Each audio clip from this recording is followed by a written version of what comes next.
Hello दोस्तों, स्वागत है आप सभी का आपके अपने चैनल घूमन इंस्टीट्यूट में। जैसा कि आप काफी दिन से इंतजार कर रहे थे, तो आपके इंतजार को समाप्त करते हुए आज हम आपका फिजिक्स का कोर्स स्टार्ट कर रहे हैं आज से। और आज से आपको रेगुलर वीडियो मिलेगी। हमने परसों बोल दिया था कि नया आपका कोर्स स्टार्ट हो जाएगा। एक्चुअली में क्या था कि हमारा कुछ काम आ गया था कल, तो इस वजह से आपकी वीडियो नहीं आ पाई। तो आज से आपका रेगुलर आपको फिजिक्स की वीडियो मिलेगी। साथ में अभी आपका 20 तारीख के लगभग हम आपका मैथ का स्टार्ट कर देंगे, मैथ फर्स्ट ईयर के लिए, ठीक है। फिर बाद में केमिस्ट्री की हम बात करेंगे, तो केमिस्ट्री और स्टैटिक्स में से आपको बताना है कि कौन सा। अब मैं थोड़ा ज्ञान दे दूं तुम्हें कि जो बच्चा या तो बीएससी करेगा पीसीएम से, और या बच्चा करता है पीएमएस से, ठीक है। तो अब वो जेडबीसी की तो बात अलग है, उसे भूल जाओ, ठीक है। तो देखिएगा, फिजिक्स और केमिस्ट्री, फिजिक्स का स्टार्ट हो गया कोर्स, 20 तारीख से मैथ का हो जाएगा। यहाँ पे केमिस्ट्री बचेगी। पीएमएस का मतलब मैं बता देना चाहता हूँ, फिजिक्स और मैथ और स्टैटिक्स। जो बच्चे केमिस्ट्री में रुचि नहीं रखते हैं, तो उनके पास में बीएससी करने का मन है, तो वो स्टैटिक्स से ले लेते हैं। और जब स्टैटिक्स ले लेते हैं तो हमें भी स्टैटिक्स भी पढ़ानी पड़ेगी, ठीक है। तो आपको हम बता दें कि आपका केमिस्ट्री और स्टैटिक्स में जो आपको कमेंट करके बताना है, तो पहले केमिस्ट्री स्टार्ट करें या आपका स्टैटिक्स, तो दोनों में से एक स्टार्ट कर देंगे हम, ठीक है। फिलहाल हमारा फिजिक्स स्टार्ट है आज से, और 2-4 दिन बाद आपका क्या हो जाएगा, मैथ स्टार्ट हो जाएगा, और उसके बाद में आपकी केमिस्ट्री स्टार्ट हो जाएगी। मतलब रेगुलर आपको पढ़ाई करना का समय आ गया है, स्टार्ट कर दीजिए, ठीक है। अब दूसरी बात आ जाती है कि सर जी फिजिक्स में, मतलब बीएससी फर्स्ट ईयर में फिजिक्स की कितनी किताबें होती हैं, ठीक है। सबसे पहला क्वेश्चन तो यही है आपका। तो मैं बता दूं, बीएससी फर्स्ट ईयर की यदि मैं बात करूं, ठीक है, फर्स्ट ईयर की बीएससी फर्स्ट ईयर में भाई 3 पेपर होते हैं, पहला, दूसरा, तीसरा। तो बीएससी फर्स्ट ईयर में फिजिक्स के 3 पेपर होते हैं, या 3 बुक पढ़नी पड़ती है बीएससी फर्स्ट ईयर में फिजिक्स की। तो बुकों का क्या नाम होता है? पहली यांत्रिकी यानी कि आपका मैकेनिक्स होती है। दूसरी हम बात करें तो थर्मोडायनामिक्स, आप जानते हो ऊष्मागतिकी होती है। और तीसरी electronics and basic fundamentals of circuits, ठीक है। मतलब क्या है कि आपका मतलब इलेक्ट्रॉनिक्स होती है, सिंपल सी बात ये याद रखिएगा, बेसिक इलेक्ट्रॉनिक्स, ठीक है। 3 किताबें हो गई आपकी, तो तीनों किताबें पढ़नी पड़ती हैं। 50-50 नंबर के तीनों पेपर होते हैं, और 50 नंबर का आपका प्रैक्टिकल होता है। तो कुल मिला के 200 नंबर का बन जाता है। ये मोस्टली 90% यूनिवर्सिटी में होता है। कोई यूनिवर्सिटी क्या करती है, तीनों को ही हम क्या करते हैं, 100 नंबर का बना देती है। तो इसलिए कुछ यूनिवर्सिटी का अलग हिसाब है। कुल मिला के बात यह है कि आपको 3 किताबें पढ़नी है तो पढ़नी है, सिंपल सी बात इतना है। तो सबसे पहले हम स्टार्ट करेंगे आपका मैकेनिक्स, जो बीएससी फर्स्ट ईयर के लिए फिजिक्स का पहला पेपर है। स्टार्ट करेंगे तो सबसे पहले तो आपका यही क्वेश्चन आ जाता है, सर जी पहले तो हमें यही बता दो मैकेनिक्स क्या होती है। तो मैकेनिक्स क्या होती है भैया, मैकेनिक्स ही पढ़ लो पहले। Mechanics, what is the mechanics? तो मैकेनिक्स यांत्रिकी, मतलब मैकेनिक्स एक फिजिक्स की ऐसी ब्रांच होती है जिसके अंतर्गत हम किसी ऑब्जेक्ट का स्टडी करते हैं कि वो रेस्ट में है या मोशन में है। सिंपल सा इतना आपको याद रखना है। तो मैकेनिक्स क्या है? मैकेनिक्स फिजिक्स की वह ब्रांच है जिसके अंतर्गत हम अध्ययन करते हैं किसी ऑब्जेक्ट का कि वह रेस्ट में है या मोशन में है। रेस्ट और मोशन के बारे में हम बताएंगे, लेकिन फिलहाल आप ऐसा समझिए, रेस्ट का मतलब रुका हुआ, स्थिर, और मोशन का मतलब चलता हुआ, ठीक है ना, गति करता हुआ। समझ पाए बातों को? तो किसी भी ऑब्जेक्ट का हम स्टडी करें कि वो मोशन में है या रेस्ट में है, तो उसी विज्ञान को हम क्या कहते हैं, हम आपका मैकेनिक्स। चलते फिरते आपसे कोई पूछने लगे वजह तो मैकेनिक्स पढ़ रहा है, तो पहले तो हमें यही बता दो what is the mechanics. Mechanics क्या है? तो मैकेनिक्स का आप हिंदी में उससे बोल दोगे, मैकेनिक्स फिजिक्स की वह ब्रांच है जिसके अंतर्गत हम किसी ऑब्जेक्ट के बारे में अध्ययन करते हैं कि वह रेस्ट में है या मोशन में, या किसी ऑब्जेक्ट के रेस्ट में और मोशन में होने की कंडीशन का अध्ययन करते हैं, उनकी शर्तों का अध्ययन करते हैं कि वो कैसे मोशन कर रहा है, क्यों कर रहा है, किस कारणों से कर रहा है, सब कुछ हम अध्ययन करते हैं इसके अंतर्गत, ठीक है। तो it is a branch of physics in which to study of the rest और मोशन ऑफ ए ऑब्जेक्ट, या to study of the condition of rest और motion of object around us. क्यों लगा दिया मैंने? हमारे चारों तरफ, हमारे चारों ओर के किसी भी ऑब्जेक्ट का अध्ययन करना कि वो रेस्ट में है या वो मोशन में है, उसी को हम मैकेनिक्स कहते हैं। अब बात आती है कि सर जी हम इंग्लिश में लिखें या हिंदी में। हिंदी बोर्ड वालों के लिए मैं बता दे रहा हूँ, जितने भी हिंदी बोर्ड के स्टूडेंट्स हैं वो हिंदी में, पूरी हिंदी में मत लिखना। परिभाषा को कैसे लिखना, थोड़ा इंग्लिश के वर्ड लगा देना, ठीक है। जैसे फिजिक्स मैकेनिक्स की वह ब्रांच है जिसके अंतर्गत हम किसी ऑब्जेक्ट के मोशन में होने का या रेस्ट में होने का अध्ययन करते हैं। ठीक है, तो और इंग्लिश वालों का तो ही पता ही है भैया, इंग्लिश में तो पूरी मिल जाएगी, परिभाषा आपको दिखाई भी दे रही होगी। ठीक है, लेकिन हमारा फोकस सिर्फ और सिर्फ किन पर रहेगा, ये हिंदी बोर्ड वालों पर रहेगा। ठीक है, तो कोई दिक्कत नहीं है, जिनको यदि मैं इंग्लिश का वर्ड बोल दूं और वो नहीं समझ में आए तो हिंदी में पूछ लेना, और जो हिंदी का वर्ड बोल दूं और इंग्लिश बोर्ड वाले देख रहे हैं तो वो हिंदी में मतलब पूछ लेना आपके इस वर्ड का हिंदी मतलब क्या है। ठीक है, तो क्लियर होगी बात। हम आते हैं आपका मैकेनिक्स के बारे में। खास बात है कि mechanics is the oldest branch of physics, यानी ये क्या सबसे पुरानी ब्रांच है। अब आ जाते हैं अपने तुरंत इसके बाद में कि मैकेनिक्स की क्या और शाखाएं होती हैं कि हाँ जी, मैकेनिक्स की कितनी शाखाएं होती हैं। मैकेनिक्स की 3 शाखाएं हैं। मैकेनिक्स को 3 उप शाखाओं में बांटा गया है, सब ब्रांचेस ऑफ द मैकेनिक्स। कितनी है, 1 2 3। तीनों के नाम यदि बताऊं तो स्थितिकी, शुद्ध गतिकी और गतिकी। स्थितिकी को बोलते हैं स्टैटिक्स। स्टैटिक्स क्या होती है, देखो आपका एक सब्जेक्ट जो होता है ना पढ़ने वाला, स्टैटिक्स नहीं होता, पढ़ने वाला तो स्टैटिस्टिक्स होता है, उसमें TIS भी लगता है बीच में। ठीक है, तो उससे भूल जाओ, पहले यहाँ पे करते हैं स्टैटिक्स, काइनेमेटिक्स और डायनामिक्स। ये 3 ब्रांचेस हैं किसकी, मैकेनिक्स की। तीनों के बारे में हम पढ़ेंगे। तो मैं आपसे देखो स्थितिकी, स्थितिकी से मतलब ही क्या पता चल रहा है आपको, स्थिर होने से। स्थिर यानी कि रुके रहने से, स्थिर है कोई चीज, तो बोले स्टे होम, घर पर हो जाओ भैया, घर पर ठहर जाओ। ठीक है, बच जाओगे, नहीं तो कोरोना तुम्हें उड़ा देगा। ठीक है, फिर तुम्हें मौसम में कर देगा कोरोना, तो इसलिए अपने भैया यहीं पर आओ स्थितिकी में। ठीक है, तो आ जाते हैं अपने, तो स्थितिकी क्या होती है, यानी कि यह है फिजिक्स की वह ब्रांच होती है जिसके अंतर्गत हम किसी ऑब्जेक्ट के रेस्ट में होने का अध्ययन करते हैं कि वह रेस्ट में है। ठीक है, कैसा है रेस्ट में, किस कारण से है रेस्ट में। ठीक है, तो मतलब रेस्ट का अध्ययन करना ही आपका क्या कहलाएगा, स्टैटिकी कहलाता है, यानी कि आपका स्टैटिक्स कहलाता है। तो to study of object at rest, और रेस्ट का एक दूसरा बोल देंगे वर्ड उसकी जगह पे इक्विलिब्रियम। इक्विलिब्रियम का मतलब क्या है, साम्य अवस्था। तो साम्य अवस्था और रेस्ट में भी हम थोड़ा सा बताएंगे आगे चल के, लेकिन फिलहाल हमारे क्या करना है, हमें स्टैटिक्स पढ़ाना था। तो statics, what is the statics? Statics is the branch of mechanics in which study of the object at rest.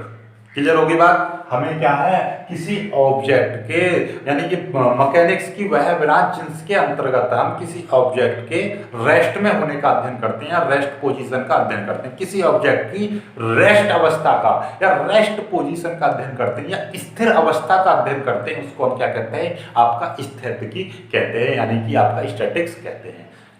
आ जाते हैं अपने शुद्ध गतिकी और इसमें, जैसे कि आपसे मैं कहूं चूहा दौड़ रहा है, आपके सामने से चूहा दौड़ता हुआ निकला और तुरंत आपने क्या किताब कॉपी लिए और पढ़ने निकले हुए, चूहा दौड़ा, क्यों दौड़ा, कैसे दौड़ा, इस चीज का तुम्हें ज्ञान नहीं हुआ। केवल आपने क्या है कि उसके मोशन का स्टडी करने लगे कि वो क्यों दौड़ रहा है, कि उसके क्या कारण थे, क्या मजबूरियां थी जिसके कारण वह दौड़ रहा है। किसी ने क्या उसको चोट पहुंचाई है, किसी ने क्या उसके पीछे बिल्ली छोड़ दी है, किसी ने क्या उसके डंडा मार दिया है, इन बात का कोई ज्ञान नहीं है। मतलब क्या कि यह एक ऐसी ब्रांच होती है जिसके अंतर्गत हम किसी ऑब्जेक्ट के मोशन का अध्ययन करते हैं, लेकिन उसके कारणों का अध्ययन नहीं करते कि वह किन कारणों से मोशन कर रहा है। जैसे कि to study of the motion without causes of the motion, मतलब क्या कि हम किसी ऑब्जेक्ट के मोशन का अध्ययन करते हैं लेकिन उसके कारणों का अध्ययन नहीं करते कि वह किन कारणों से अध्ययन, किन कारणों से गति कर रहा है, किन कारणों से मोशन कर रहा है। क्लियर होगी बात। आपने सड़क पर देखा गाड़ी दौड़ती हुई जा रही है, एकदम निकल गई, मतलब क्या हुआ कि भाई आपने देखा कि गाड़ी दौड़ी, उसका स्टडी करने लगे, लेकिन ये नहीं पता चला कि वो किन कारणों से चल, किन कारणों से मोशन हुआ, ऐसी क्या मजबूरियां थी जिनकी वजह से मोशन हुआ। तो ये सब तुम्हें कुछ नहीं पता है, या इन बातों के बारे में कोई अध्ययन नहीं कर रहे हो, केवल मोशन का अध्ययन कर रहे हो, तो उसको बोलते हैं हम क्या, काइनेमेटिक्स। अब आ जाते हैं भैया डायनामिक्स। तो ये गतिकी है, तो सिंपल सी बात है, इसमें और इसमें सिर्फ विद और विदाउट का अंतर है, यानी कि हम मोशन का अध्ययन करेंगे, ये फिजिक्स की वह ब्रांच है जिसके अंतर्गत हम मोशन का अध्ययन करेंगे, लेकिन साथ में हम कारणों का भी अध्ययन करेंगे कि चूहा जो दौड़ा था पहले वो किन कारणों से दौड़ा है, क्या बिल में से निकल के दौड़ा, उसे भूख लग रही इसलिए दौड़ रहा है, या किस कारण से दौड़ रहा है। तो what is the causes of motion, इसका भी हमें अध्ययन उत्तर मिल जाए तो वो क्या कहलाएगी, आपकी मैकेनिक्स कहलाएगी है। और यदि हमें मोशन का कारणों का अध्ययन यानी कारणों का हमें पता नहीं चल रहा है तो वो क्या है आपका काइनेमेटिक्स। तो तीनों को एक लाइन में खत्म करें। यदि आप तीनों को एक साथ में खत्म कर देते व्हाट इज द मैकेनिक्स, तो मैकेनिक्स की तो हमें पता चलेगी रेस्ट और मैकेनिक्स क्या थी, रेस्ट और मोशन का अध्ययन करना मैकेनिक्स था। फिर उसके बाद में आया था स्टैटिक्स, स्टैटिक्स क्या था, रेस्ट पोजीशन का अध्ययन करना स्टैटिक्स था। आपका काइनेमेटिक्स क्या था, यानी कि मोशन का अध्ययन करना काइनेमेटिक्स था, लेकिन हम उसके कारणों का अध्ययन नहीं कर रहे हैं काइनेमेटिक्स में। डायनामिक्स क्या था कि किसी ऑब्जेक्ट के मोशन का अध्ययन कर रहे हैं और साथ में उसके कारणों का भी अध्ययन कर रहे हैं कि वह किन कारणों से मोशन कर रहा है। तो इन तीनों बातों का हमें ज्ञान हो गया, तीनों बातों का ज्ञान मिल गया कि हमें तीनों चीज समझ में आ गई। ठीक है, क्लियर होगी बात। अब इससे ज्यादा सिंपल, इससे बेहतरीन तुम्हें कोई नहीं समझा सकता है। अब बात करते हैं what is the rest, what is rest और मोशन की। रेस्ट का मतलब समझ रहे हो आप, ठीक है। रेस्ट का मतलब क्या है, आपका स्थिर अवस्था, ठीक है। और मोशन का मतलब क्या है, गति की अवस्था। तो इन दोनों का मतलब क्या है, ठीक है। तो मतलब ये है कि मैं कहा कि ये बोर्ड लगा हुआ है, ये बोर्ड लगा हुआ है तो क्या ये चल रहा है, नहीं। तो इसको कैसे बोलोगे कि मैं यहाँ पर खड़ा हूँ और ये बोर्ड यहाँ पर है, क्या इसकी और मेरी पोजीशन बदल रही है, क्या मेरे और इसके बीच की डिस्टेंस चेंज हो रही है, बोलोगे नहीं। तो हम कह सकते हैं कि ये क्या रेस्ट में है, विराम अवस्था में है। कैसे है, इसको बोलेंगे हम विराम अवस्था, स्थिर अवस्था, और इसको बोलेंगे हम क्या, गति की अवस्था, यानी कि गति अवस्था। ठीक है।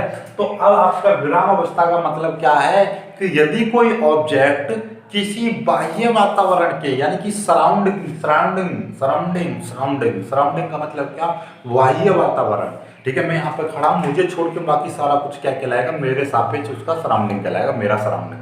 आप यहाँ पर खड़े हो, आप जहाँ पर हो, आपको छोड़कर बाकी सारी चीजें उसकी सराउंडिंग कहलाएगी। ये मार्कर है, ये मार्कर को छोड़ दूँ मैं तो बाकी आके चारों तरफ का जो एरिया है वो सराउंडिंग कहलाएगा। क्लियर होगी बात। तो मतलब क्या है कि यदि कोई ऑब्जेक्ट उसके सराउंडिंग के साथ में ऑब्जेक्ट, और यहाँ पर क्या है आपका सराउंडिंग, तो मतलब क्या है कि कोई ऑब्जेक्ट अपनी सराउंडिंग के सापेक्ष अपनी पोजीशन को चेंज ना करे, does not change its position with respect to surrounding, is not that. जैसे कि आपके पास में ये यहाँ पर टेबल है और टेबल के ऊपर क्या रखा है, कोई भी वस्तु रखी है, यानी कोई ऑब्जेक्ट रखा है, कोई किताब समझ लीजिए, कोई किताब रखी है। तो अब ये कब तक रखी रहेगी, जब तक हम इस पर उठा के ना रखेंगे। तो मतलब क्या है कि ये अपनी पोजीशन को चेंज नहीं कर रही है। तो ये चेंज नहीं कर रही है तो इसलिए हम इसको बोलेंगे किताब की रेस्ट पोजीशन है, यानी कि ये रेस्ट कर रही है। रेस्ट समझ पाए, रेस्ट कर दिया इसने। ठीक है, मतलब क्या समझे, मतलब यही कि विराम अवस्था क्या होती है कि वस्तु की या किसी ऑब्जेक्ट की वह अवस्था जिसमें वह अपनी पोजीशन को चेंज ना करे, does not change its position with respect to surrounding, यानी बाह्य वातावरण के सापेक्ष अपनी पोजीशन को चेंज ना करे, उसी को हम क्या कहते हैं, आपकी रेस्ट पोजीशन कहते हैं। रेस्ट पोजीशन का मतलब समझ में आया, रेस्ट क्लियर, समझ पाए। अब क्या है, मोशन की हम बात करते हैं, व्हाट इज द मोशन। तो मोशन का इसका उल्टा कर दीजिए कि कोई ऑब्जेक्ट सराउंडिंग के साथ अपनी पोजीशन को चेंज करे, पोजीशन को क्या करे, चेंज करे, तो उसको हम क्या कहते हैं, मोशन कहते हैं।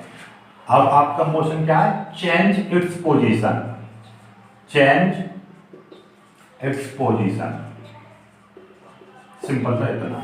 ठीक है, change its position with respect to surrounding, with respect to surrounding. Surrounding का मतलब क्या है, अपने बाह्य वातावरण के सापेक्ष कोई वस्तु अपनी पोजीशन को चेंज कर रही है। अभी मैं यहां था, कुछ समय बाद यहां हो गया, कुछ समय बाद यहाँ हो गया, कुछ समय बाद यहाँ हो गया, फिर से यहाँ आ गया। तो मतलब क्या हो गया कि मैं मोशन कर रहा हूँ, मैं मोशन की अवस्था में हूँ, मैं मोशन पोजीशन में हूँ। क्यों, क्योंकि मेरे अलावा यहाँ का ये सब क्या है, मेरे लिए वो सब सराउंडिंग है और ये मेरे लिए सराउंडिंग है। तो देखना, अभी मैं यहाँ पर था, अभी यहाँ पर हो गया, अभी यहाँ पर हो गया, मतलब क्या, मैं सराउंडिंग के साथ अपनी पोजीशन को चेंज कर रहा हूँ। अभी मैं पोजीशन यहाँ पर थी, अभी यहाँ पहुँच गई, तो मतलब क्या कि change its position with respect to surrounding, यानी कि बाह्य वातावरण के सापेक्ष कोई वस्तु अपनी स्थिति को चेंज करती है तो उसको हम क्या कहते हैं, मोशन कहते हैं। यदि अपनी स्थिति को चेंज नहीं करती है तो उसको हम क्या कहते हैं, विराम अवस्था कहते हैं, यानी रेस्ट पोजीशन कहते हैं। क्लियर होगी बात? अब ये दोनों चीज समझ में आ गई आपकी, जो मैं ही बता दे रहा हूं। वास्तविकता तो ये कहती है ना तो कोई प्रॉपर पूरे संसार की कोई चीज रेस्ट में है और ना ही कोई चीज विराम में है प्रॉपर। ना तो कोई रेस्ट है और ना ही कोई मोशन है। हम इस चीज को प्रूव करने वाला हम देखेगा, यानी कि भैया मोशन को हम रेस्ट भी कह सकते हैं और रेस्ट को मोशन भी कह सकते हैं। ये किस तरीके से, कौन सी कंडीशन है, देखो समझो। आप एक कार में बैठे हो, किसमें बैठे हो, कार में। देखिएगा ये क्या है आपकी कोई, ये देखिएगा ओहो ऐसी कार है, ठीक है। अब ये कौन सी कार है, कोई भी हो, और इसमें आप बैठे हो, ठीक है, ठीक है, 3 लोग बैठे हैं और ये चल रही है, ठीक है। अब आपका ये चल रही है तो कार तो मोशन में है, क्योंकि अभी मैंने देखी ये यहाँ पर थी और कुछ समय बाद ये यहाँ पर पहुंच गई, ठीक है। आपकी कार कहाँ पर पहुंच गई, यहाँ पर, तो ये चल रही है तो मतलब क्या, मोशन में है। तो मतलब क्या, मैं यहाँ से देख रहा हूँ कि कार चल रही है, मतलब कार में बैठा व्यक्ति भी चल रहा है। अभी मैंने देखा कि राम यहाँ पर है, ये मान लीजिए राम श्याम और ये क्या है, घनश्याम, ठीक है, और राम श्याम और ये क्या दीजिए, मोहन, ठीक है। तो अभी मैंने देखा कि राम यहाँ पर बैठा था, अभी मैंने थोड़ी बार देखा कि राम यहाँ चला गया, तो मतलब क्या है कि ये पोजीशन को चेंज कर रहा है राम, ठीक है। क्यों कर रहा है, क्योंकि ये गाड़ी में बैठा और गाड़ी भी चल रही है, तो मतलब क्या कि ये अपनी पोजीशन को चेंज कर रहा है। जब चेंज कर रहा है तो मतलब कह दूंगा कि राम क्या है, मोशन में है, तो भैया श्याम भी मोशन में है और मोहन भी मोशन में है। लेकिन जब आपका देखिएगा, मैं कह रहा हूं हमने ये मोशन की परवाह नहीं करती, पोजीशन को चेंज करे, लेकिन मुझे तो लग रहा है कि राम चल रहा है। लेकिन यहाँ पर देखिएगा श्याम को क्या पता है कि श्याम के और राम के पास की दूरी मान लीजिए 1 मीटर है और यहाँ की बीच की दूरी 1 मीटर है, तो ये तो यहाँ पर भी 1 मीटर है, यहाँ पर भी 1 मीटर है और यहाँ पहुंच गए तो भी 1 मीटर है। और ये मान लीजिए आपका मुंबई से दिल्ली जा रहा है तो इनके बीच की दूरी 1 मीटर ही रहेगी। तो मतलब क्या कि ये पोजीशन को चेंज नहीं कर रहा है, तो ये क्या कहलाएगा, ये आपका रेस्ट में कहलाएगा। अरे भाई मुझे तो लग रहा है कि राम मोशन में है और श्याम को लग रहा है राम कैसा, रेस्ट में है, तो मतलब क्या भाई, ये तो बहुत कंफ्यूजन हो गई, हुई ना, हुई कंफ्यूजन। राम अकेला मुझे तो लग रहा है मोशन में और श्याम को लग रहा है रेस्ट में। ऐसा क्यों हुआ, ऐसा इसलिए हुआ कि मेरे सापेक्ष तो इसकी स्थिति बदल रही है, लगातार बदलती जा रही है, तो इसलिए मुझे लग रहा है कि ये मोशन में है। लेकिन श्याम के सापेक्ष इसकी स्थिति नहीं बदल रही है, ये इसके पास ही बैठा है। गाड़ी में बैठ जाओ आप तो वो आपके बाजू में रहेगा, ठीक है। आप मान लीजिए बाइक पर बैठे हो, बाइक पर 2 लोग बैठे हैं दबा के, तो वो तो दोनों स्त्री कहलाएंगे ना, उनके बीच की दूरी तो चेंज घटबढ़ नहीं रही है, वो दोनों तो गति नहीं कर रहे हैं। लेकिन मुझे लगेगा कि ये दोनों गति कर रहे हैं, यानी बाइक दौड़ रही है तो मुझे गति कर रहे हैं, तो समझ पाए। तो यानी किसी भी, ये है आपका, अब मान लीजिए मैं कह रहा हूँ स्थिर हूँ, लेकिन मेरी तो पृथ्वी गति कर रही है। क्या कर रही है, पृथ्वी गति कर रही है, मतलब पृथ्वी गति कर रही है तो मैं भी गति कर रहा हूँ, और यदि मैं गति कर रहा हूँ तो मैं भाई फिर मोशन में, रेस्ट में कहाँ रहा, मैं तो मोशन हो गया ना। मोशन का मतलब क्या, गति में, यानी कि चेंज कर रही है पृथ्वी, तो अपनी चेंज कर रही है ना पोजीशन। तो ये डिपेंड करता है कि आप किस समय किसकी तुलना कर रहे हो। यदि मैं बात करूं सूर्य के सापेक्ष, सूर्य क्या करता है, यानी पृथ्वी सूर्य की गति करती है, क्योंकि पृथ्वी एक ग्रह है और सूर्य क्या है आपका एक तारा है, तो पृथ्वी हमेशा सूर्य के चारों ओर गति करती है। पृथ्वी यदि सूर्य के चारों ओर गति कर रही है तो मतलब क्या है कि हम भी गति कर रहे हैं। जब हम गति कर रहे हैं तो हम सूर्य के सापेक्ष हम मोशन में हैं, लेकिन हम पृथ्वी पर अनेक आदमी हैं, तो उनके यदि सापेक्ष की बात करें तो ये डिपेंड करता है कि वो गति कर रहा है या नहीं कर रहा है। ऐसी गाड़ी में बैठा व्यक्ति, ये तो आपस में गति नहीं कर रहे हैं ना, ये तो स्थिर बैठे हैं, तीनों आपस में स्थिर कहेंगे, लेकिन मुझे तो ये तीनों गति करते हुए लग रहे हैं क्योंकि मैं बाहर हूँ। तो इसलिए ये बड़ा इफेक्ट होता है कि सराउंडिंग किसे मान रहे हो आप। इनके लिए सराउंडिंग हम हैं और हमारे लिए ये सब है, लेकिन ये तो अपने आप में क्या है, दोनों पास बैठे हैं। तो ये अपने आप में, ये सराउंडिंग में ये अपना एक सिस्टम बना रहे हैं कि एक कार में बैठे हैं, इसलिए इनके लिए ये क्या है, ये तीनों को तीनों स्थिर अवस्था में है, तीनों एक दूसरे के सापेक्ष कैसे स्थिर हैं। लेकिन मेरे सापेक्ष ये क्या है, आपके मोशन में है। तो मोशन और यानी कि रेस्ट और मोशन का समझ में आया कि दोनों को हम कैसे कह सकते हैं कि दोनों अलग अलग नहीं एक हैं, बशर्ते हमें एक कंडीशन लगानी पड़े। तो मतलब क्या समझे, मतलब ये समझे कोई एक चीज एक ही समय पर गति में भी हो सकती है और रेस्ट में भी हो सकती है। ये डिपेंड करता है हमारे देखने पर, हम कहाँ से देख रहे हैं। तो इसीलिए हम इस फिजिक्स में हम क्या है, क्वेश्चन आता है कि कैसे सिद्ध करोगे कि मोशन और रेस्ट यानी गति की अवस्था और विराम अवस्था एक दूसरे के पूरक होते हैं,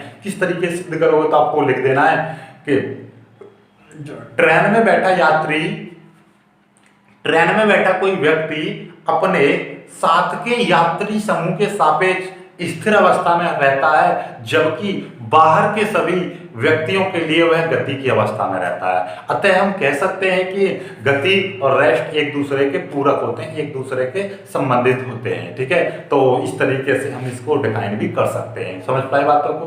तो ये चीज होती है एक दूसरे, तो गति और ये दोनों की परिभाषाएं आपको दिखाई दे रही होंगी, बहुत अच्छी परिभाषा लिखी है। चलती हुई ट्रेन में यदि कोई व्यक्ति बैठा है तो उसको जो ट्रेन में बैठे जितने भी यात्री हैं उनके सापेक्ष वो क्या स्थिर है, लेकिन जो और जो बाहर के व्यक्ति हैं, यदि मैं बाहर से देख रहा हूं तो मेरे सापेक्ष हुआ क्या है, गति की अवस्था में। तो आई होप कि ये चीज तुम्हें समझ में आ गई होगी। ठीक है, आगे की हम बात करेंगे आपके फ्रेम ऑफ रेफरेंस, तो वो कल हम स्टार्ट करेंगे। तो आज आपको आई होप कि ये रेस्ट और मोशन और मैकेनिक्स की सब कुछ समझ में आया होगा। आज से तुम्हें क्या है, एक कॉपी पेंसिल लेके बैठा करो और नोट्स बनाना स्टार्ट कर दीजिए, तो बहुत अच्छा आपको स्कोप रहेगा, बहुत अच्छा आप कर पाओगे। ठीक है, और कमेंट करके बताना वीडियो कैसी लगी। ठीक है, कुछ सुधार करने हैं तो बताना, वीडियो को लाइक करना, अपने दोस्तों तक शेयर करना और चैनल को सब्सक्राइब जरूर कर लेना। जय